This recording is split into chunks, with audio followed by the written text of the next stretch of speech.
प्यारे विद्यार्थियों, आप सभी का जेपी क्लासेस में स्वागत है। और खूब अच्छी तरह से क्लासें लगा रहे होंगे और मैं भी ईमानदारी से पढ़ा रहा हूँ। आज जो मैंने जनसंख्या जनजाति के ऊपर मैंने एक टॉपिक लेके आया हूँ, एक अलग सी क्लास बना के लेके आया हूँ, जिसके अंदर कुछ चीज़ों को समाहित करते हुए मैंने एक क्लास ली है। तो आपको कैसे लगती है, मेन कमेंट बॉक्स में आप जरूर मुझे बताना। हम टॉपिक जो कर रहे हैं ना, वो है जनजाति। जनजाति और राजस्थान की जनजाति की बात करते हैं ना अपन, तो पहले ले लेते हैं जनसंख्या। जनसंख्या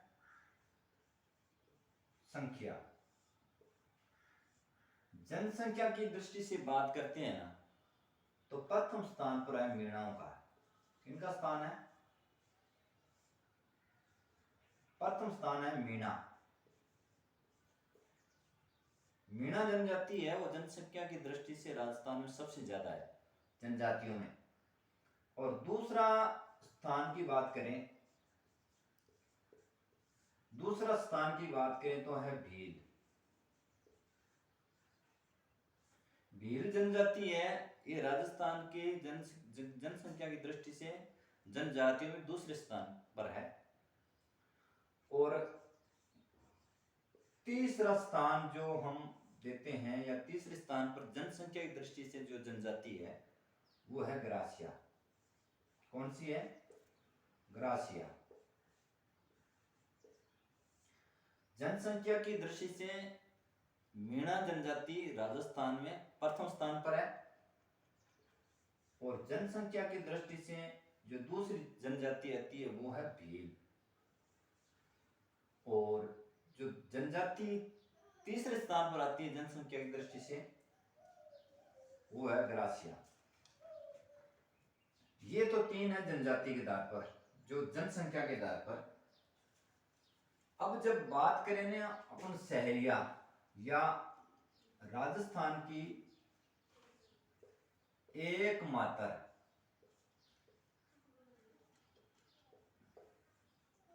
आदिम जनजाति, एकमात्र आदिम जनजाति की बात करें ना, तो वो है सहरिया। कौन सी है? सहरिया।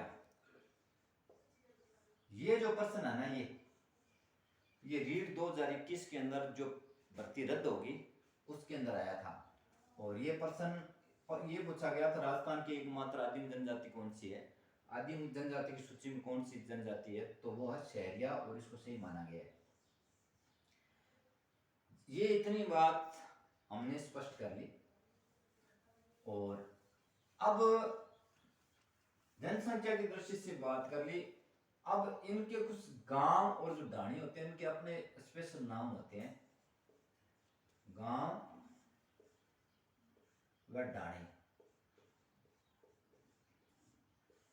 तो सबसे पहले अपन बात करते हैं मीणाओं की। जो मीणा है ना, मीणा, इनके गांव कहलाते हैं पाल व ढाणी। गांव तो कहलाते हैं पाल व ढाणी। इनका जंगलों में घर होता है।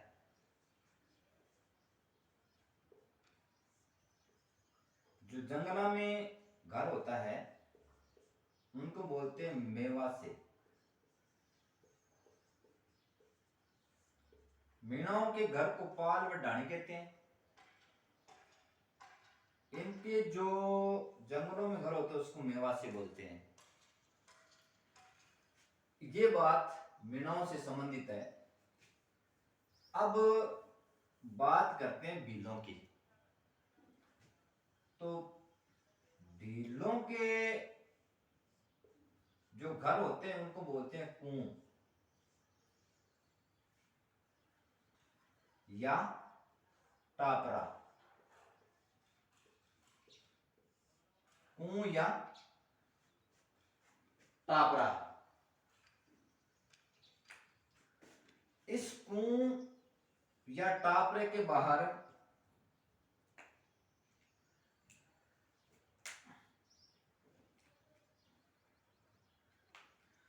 जो बरामदा बना होता है, बरामदा,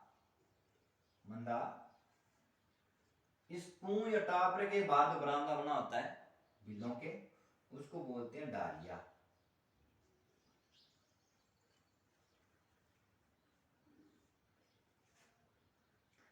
इतनी बात। इसके अलावा जो इनके छोटे गांव होते हैं ना, छोटे गांव बिलों के,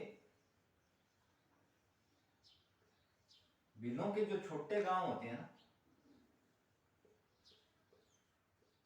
छोटे गांव, वो कहलाते हैं फला। क्या कहलाते हैं? फला। और इनके जो कई झोंपड़े मिलती है ना, कई झोंपड़े मिलकर बनती है पाल। ये जो पाल होती है ना, इसका मुख्य कहलाता है पाली। और कई पाल या समस्त पाल का जो मुख्य होता है वो कहलाता है गमेती।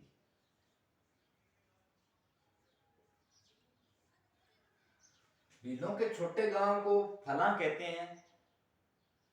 इनके कई झोंपड़े मिलकर पाल बनते हैं। पाल का मुखिया पालवीर, समस्त पाल का मुखिया गमेती।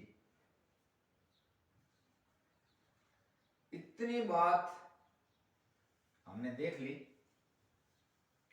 अगर और इस गांव और ढाणी के बारे में बात करें ना, तो सहरिया आ गई। अब तो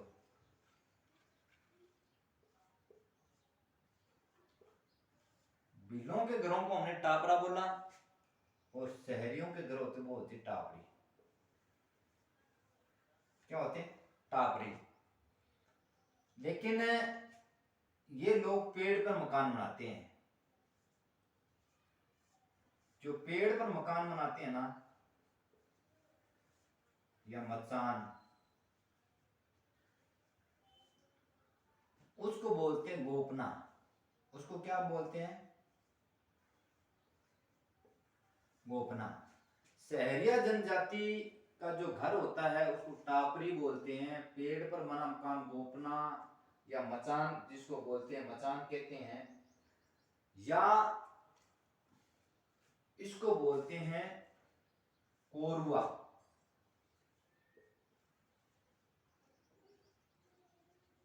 कोरुआ, या इसको बोलते हैं टोपा। सहरिया जनजाति के घरों को टापरी, पेड़ों पर बने मकान को गोपना, कोरुआ, टोपा, और बिलों के मकान को हमने टापरा को बताया। उनके गांव को फला बताया, छोटे गांव को, बड़े गांव को गोपा, यानी बड़े गांव जो के झोंपड़े मिलकर बनाते हैं उसको गोपा। गांव के पाल बोलते हैं, पाल के मुखिया को पालवी, और समस्त पाल के मुखिया को गमेती बताया। ये बात है हमारे गांव और ढाणी से संबंधित है। एक जाति आती है जो गांव और ढाणी की बात करें तो एक जाति आती है गरासिया।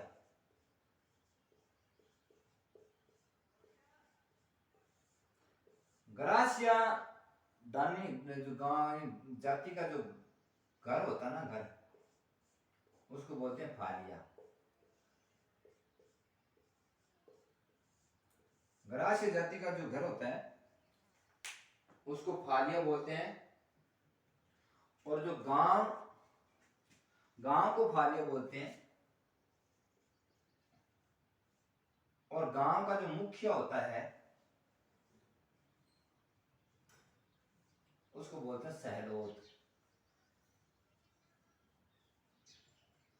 गांव को मुखिया को क्या बोलते हैं? सहलोत। गरासियों का गांव कहलाता है फालिया, फालिया का मुखिया कहलाता है सहलोत। ये ढाणी से संबंधित बात हमने कर ली। एक साथ में लिखें तो पहले लिख लो मीणा, ढाणी, मीणों की ढाणी या पाल, एक भील। भीलों की बात करें तो टापरा, कूं। अब बात करें सहरिया,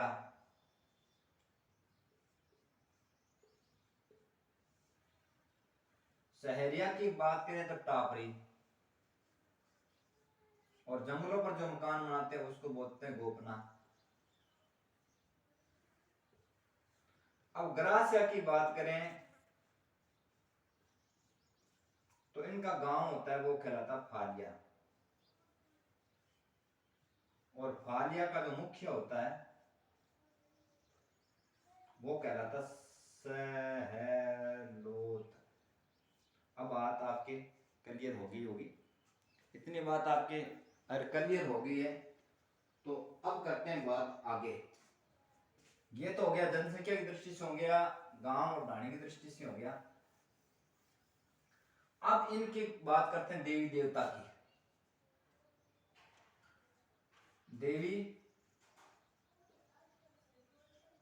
देवता सबसे पहले लेते हैं मीणा।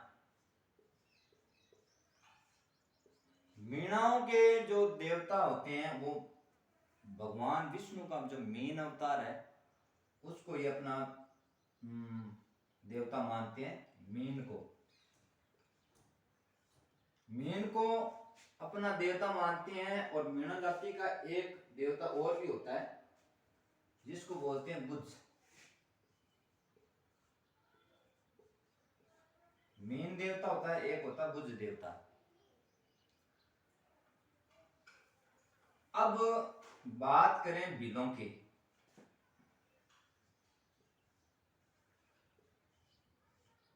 तो भील जो अपंग भील होते हैं ना, अपंग भील, वो जिस देवी की मन्नत मांगते हैं, अपनी मन्नत पूरा करने के लिए जिस देवी की आराधना करते हैं वो उसको बोलते हैं खोड़िया देवी, खोड़िया माता।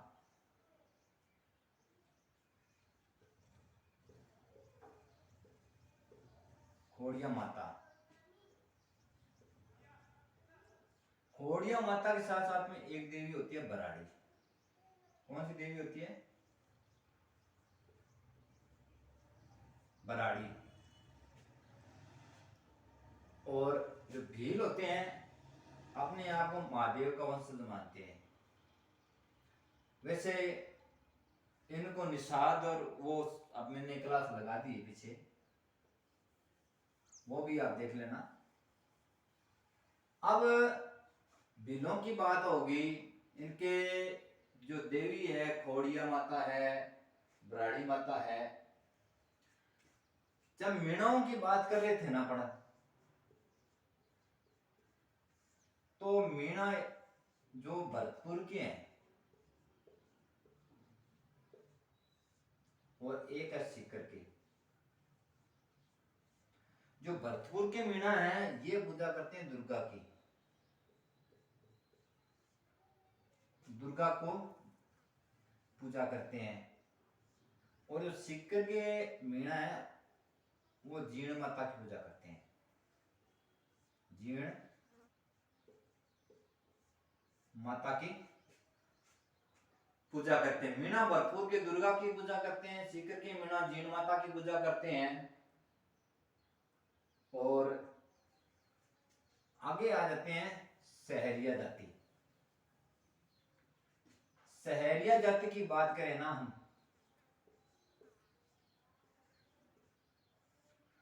तो सहरिया जनजाति एक तो तेजा जी की पूजा करते हैं, तेजा जी को अपना देवता मानते हैं। एक भैरव को अपना देवता मानते हैं, तेजा जी को देवता मानते हैं और भैरव को अपना देवता मानते हैं। ये है सहरिया जनजाति की बात। ये तो होगी देवी देवताओं की बात। अब थोड़े मेलों की बात कर लेते हैं। मेला, मेला की बात करें तो पहले ले लेते हैं मीणा। मीणा जो लोग होते हैं, एक तो है इनका रामेश्वरम, रामेश्वरम, ये है भाई सवाई माधोपुर के अंदर, सवाई माधोपुर। यहां पर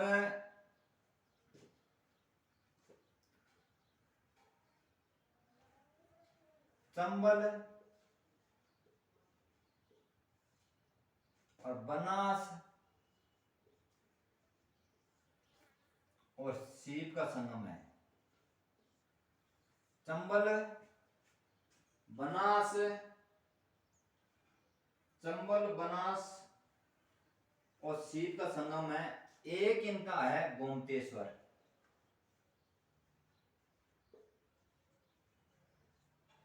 ये दो मेले हैं, ये मीणाओं के हैं। इतना आप याद रख लेना। ये एक संगम है, सवाई रामेश्वरम का संगम है, जो मीणाओं का कुंभ कहलाता है। गोमतेश्वर भी जो मेला भरता है वो मीणाओं का मेला, मुख्य रूप से मीणाओं के लिए ये महत्वपूर्ण है। आगे भी बात करते हैं अपन भील की, भीलों की। तो भीलों के ये तो बता बिनेश्वर,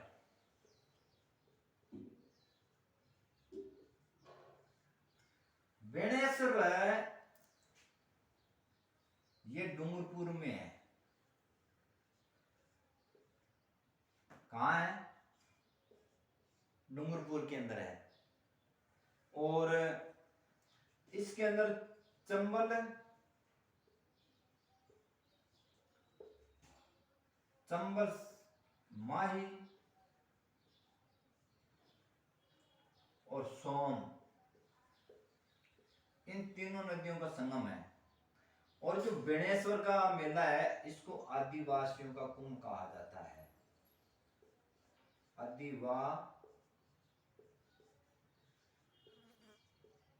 आदिवासियों का कुंभ कहा जाता है। एक इनका मेला भरता है घोटियांबा का।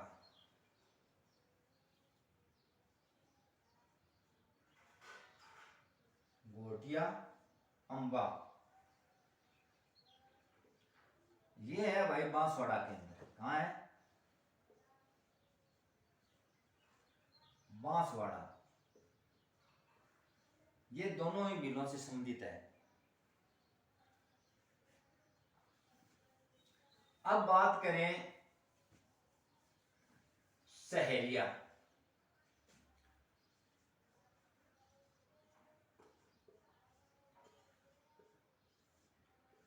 शहरियों के सीतावाड़ी,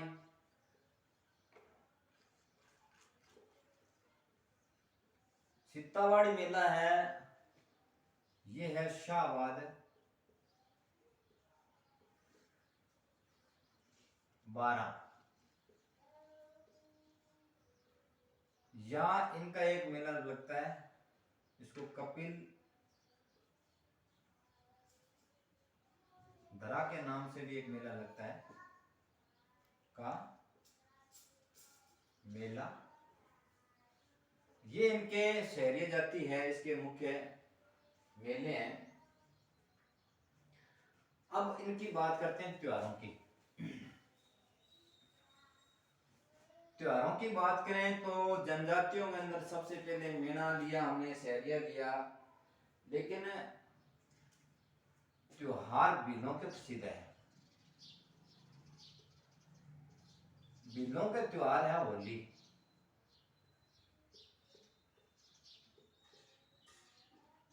भील लोग जो होली मनाते हैं उसको बोलते हैं राड़ खेलना। क्या बोलते कहते हैं इसको? होली को बोलते हैं राड़ खेलना। और एक गांव है बिलुड़ा,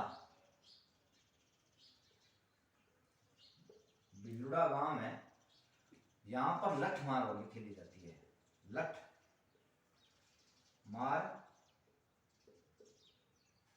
होली खेली जाती है, खेली जाती है। अब ये तो होगी बिलों की। अब इसके साथ साथ में हम कर लेते हैं सहरिया जाति के।